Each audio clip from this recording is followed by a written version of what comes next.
استراليا قربت، واحنا طول لي بعمرك بنتهاوش على الملحق.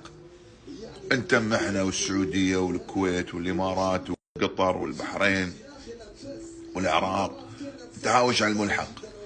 طق مطاقق في الملحق شهر 9، ما ادري شهر 8 ما شهر 9 ما شهر كم. اسوأ تصفيات اسيويه، ما في منتخب في مستواه. كل المنتخبات باستثناء اليابان. اليابان الفريق الوحيد الزين. هذه تصفيات يعني قسما بالله العظيم مستويات تعبانه. هاي ايران على ملعبهم ولا قادرين يفوزون على اوزبكستان، وكوريا على ملعبهم مرتين اذا ما تاهلنا من هالملحق احنا مشكله.